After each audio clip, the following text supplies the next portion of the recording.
Hello everyone, my name is Robert Drysdale. This is Sean Spangler. We're going to be showing you guys a few attacks from the half guard. So, first thing is, there are basically two different kinds of half guards. One with my knee trapped, okay, and the other one with my knee free, only my ankle trapped. Now they're very, very different, all right? Now when my knee is trapped, what happens here is the stakes are lower. So if I get an underhook on Spangler, I'm not as close to my pass or to a submission as if I had my knee free. Okay. Now, if my knee is free and I have an underhook, I have a far superior position. But same thing from the bottom guy. If he's got an underhook on me, that means it's a lot easier for him to pop out the back door. Now, what happens here is because I have my knee free, see how I go forward, especially if he starts bumping me forward. Okay, if he starts going for a single and starts popping his knees, I'm too far up to fight him. Now it's too late for me to turn into him. Whereas if I have my knee on the mat, he's kind of far away from me. So if he starts setting up for a half guard, I have plenty of time to fight him. So stakes are lower for both of us when my knee's on the mat. Very common thing for people to pull their knees out to try to pass. But in any case, we're going to work both situations. So I have my knee on the mat, and very common thing for my opponent to do is get this shin across my chest. I call it the China wall. It prevents me from getting close to him. He doesn't want to let me get that distance. He wants this distance right here. All right, and if I start reaching for his head this way, it's too easy for him to block because it's right in front of him. I can't reach for the back of his neck, so it's hard for me to get to half guard. So what I've been doing from here is, this is the first solution to this problem, is I'm going to be hanging on his knee. I go underneath it, and I'm going to be grabbing his knee, and I'm kind of pushing it down with my shoulder. And even if he's strong and starts opening up his leg, eventually, it's just my body weight on his leg. I mean, it's a losing battle for him, so eventually I'm just going to get his leg down. Now once I get to here, you don't have to grab him. You can grab a little bit higher if you prefer, that's fine. And this is the biggest thing about this position, instead of going under the mat, where it's easy for him to block, I'm going to go over. Okay, so they don't see it coming. Even when they do, it's a lot harder to block because I don't go in front of his arms, I go over them.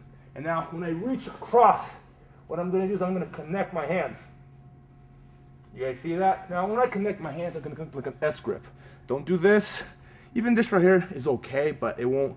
A lot of times if you try to fight back, so this right here, you can actually extend your hands and close that distance by using your fingers. Whereas if you're gonna lock it like this, you're gonna have to get palm to palm right away.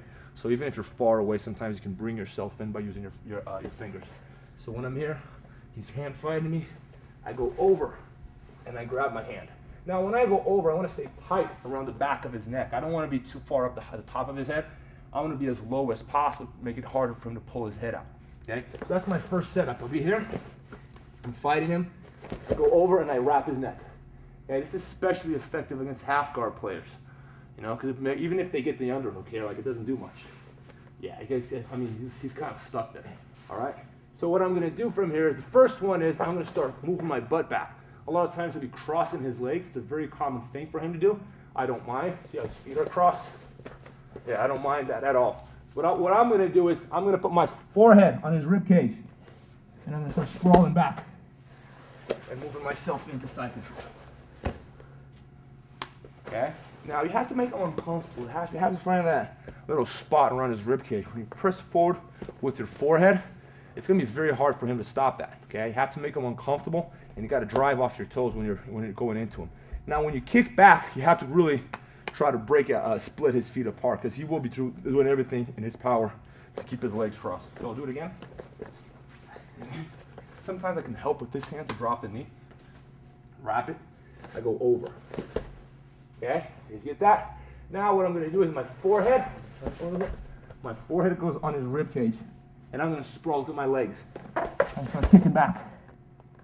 Once I get to here, I can move to side control. Now, when I move to side control, see how he's facing me? That means it's going to be hard. I mean, because he's looking into me, it's going to be hard for me to put him flat on his back. So I'm going to have to turn his hips, and I turn his head at the same as well. So my right hand that's on top of his leg, I'm just going to clear his legs and try to switch his hip to the other side. So here, look at my right hand. I go underneath his leg, and I turn his legs. You see that? I want to turn his hips. And this right hand becomes an underhook as I turn into him. Now I can grab his head like this if I prefer. Okay? Do it one more time. Here.